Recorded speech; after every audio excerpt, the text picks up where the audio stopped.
Hi everybody, I'm gonna show you this DIY today and I'm really excited about it. This is basically a napkin that I have done a black and white photo transfer of my grandmother onto, and this will be part of that table that I'm gonna share with you later this week.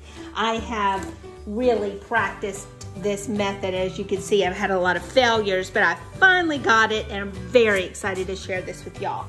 So let's talk about our napkin choices first. It was important that you choose a cotton non-stretchable. I mean, of course, all fabric will stretch, but this is really 100% cotton and doesn't have any stretch to it. And I'm gonna put my image on this corner here because that's how I'm going to lay it on the tables, kind of like that. So I want that, I just think that looks good. You could pin it anywhere you want though. The next thing I want to talk about is the type of Mod Podge. You must get the Mod Podge that has the photo transfer on it. It's white, photo transfer, and a sponge brush. Okay, so let's get started. When you print out your black and white, you want to print it out as a 5x7. These are my great-grandparents. You want to print out a 5x7 borderless and just cut that out. I'm gonna trim this up a little bit because I don't want so much of that, of the trees that are around them. So we'll put that image right there. Okay, now for me to show you how to do it. With our photo transfer medium, you want to get a really good glob on there because you don't want to see the image itself. So, you gotta work kind of fast, and I know right now that's not gonna be enough, but you basically wanna cover your image up totally, working the medium into that paper. They cover that, you don't wanna see the picture at all, and you wanna make sure you get all the corners, okay? So I still don't have enough. Sorry. Okay, that should do it.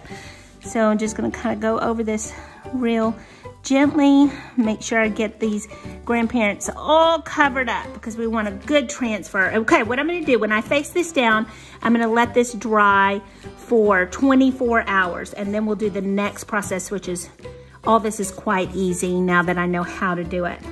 So really can't see any of the photo, maybe a little bit there, but that should be fine. I'm gonna pick it up very gently and move it over to our napkin.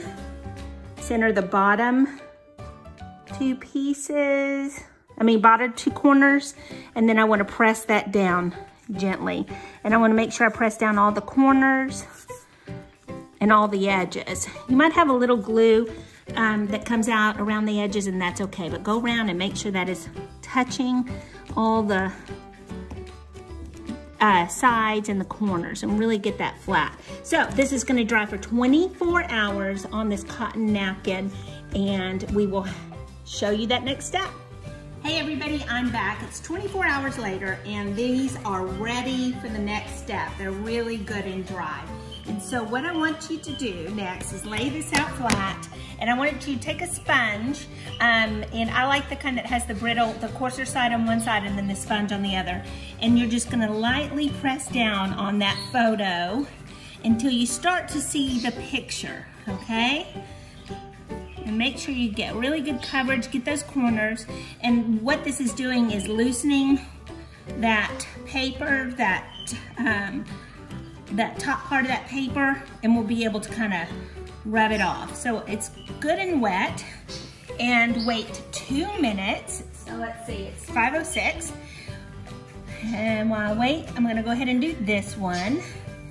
And you can see water's not coming out of my sponge, but it is wet enough to get this wet.